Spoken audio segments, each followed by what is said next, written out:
வார்டுகளை கொண்ட மதுரை மாநகராட்சியின் பல்வேறு ஊழல் உள்ளிட்ட குற்றச்சாட்டுகளை அடுத்து மதுரை மேயர் உள்ளிட்ட மண்டல தலைவர்கள் பதவி ராஜினாமா செய்திருக்கக்கூடிய நிலையில் எதிர்க்கட்சியினரின் கவனம் முழுவதும் மதுரை மாநகராட்சியின் மீதும் மாநகராட்சியின் செயல்பாடுகள் மீதும் இருக்கக்கூடிய நிலையில் அமைச்சர் பழனிவேல் தியாகராஜனின் மத்திய தொகுதிக்குட்பட்ட 62வது வார்டு சுயேட்சை மாமன்ற உறுப்பினரான ஜெயச்சந்திரனின் பிறந்தநாள் விழா கொண்டாடப்பட்டது மதுரையில் பேசுபொருளாகியுள்ளது.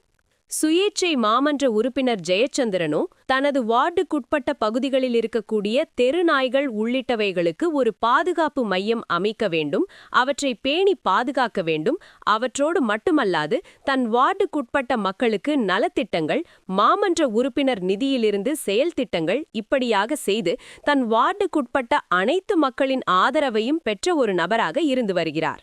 மதுரை அரசரடி தண்ணீர் தொட்டி அருகே உள்ள மாமன்ற உறுப்பினர் அலுவலகத்தில் அவரது ஆதரவாளர்களும் நண்பர்களும் பிரம்மாண்ட பிறந்தநாள் விழா ஒன்றுக்கு ஏற்பாடு செய்தனர். எப்போதும் பரபரப்பாக காணப்படும் அந்த சாலை பகுதியில் திடீரென அவரது ஆதரவாளர்களும் நண்பர்களும் ஒன்று கூடி மேளதாளங்கள் முழங்க, ட்ரம்ஸ் இசைக்கேற்றவாறு வண்ண கலர் காகிதங்கள் தூவ, பிரம்மாண்ட மாலை அணிவித்து அவரை ஊர்வலமாக அழைத்து வந்தனர்.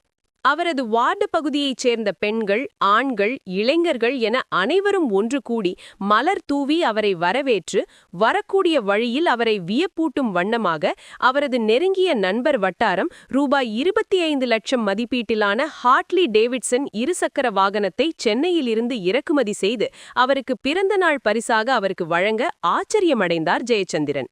தொடர்ந்து ஏழை எளிய மக்களுக்கான நலத்திட்ட உதவிகள் வழங்கும் விழா நடைபெற்றது.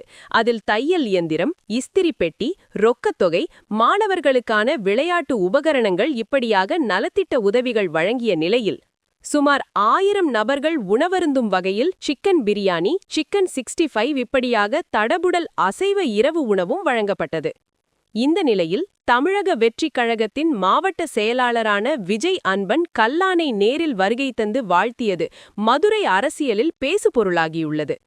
தமிழக வெற்றிக் கழகத்தில் பல்வேறு மாற்றுக் கட்சியினர் தொடர்ந்து இணைந்து வரக்கூடிய வேளையில் மதுரையில் மாமன்ற உறுப்பினர்களை தங்கள் பக்கம் இழுக்கும் வேளையை தமிழக வெற்றிக் கழகம் தொடங்கியுள்ளதா என்கின்ற ஒரு கேள்வியும் எழுந்துள்ளது. கிடையாது, மக்களால் தேர்ந்தெடுக்கப்பட்டு ஒரு சின்ன ஒரு அரசியல் அதிகாரத்தில் இருக்கக்கூடிய ஒரு கவுன்சிலர் தான் நான். என்னுடைய வார்டு மக்களுக்கு அவங்க தற்சார்பாக இருக்கணும், அவங்களுடைய முடிந்த அளவு அவங்களோட தேவைகளை பூர்த்தி செய்யணும்ன்ற அடிப்படையில் பண்ணக்கூடிய நலத்திட்டங்கள் தான் இவையெல்லாம். இது இலவசமாக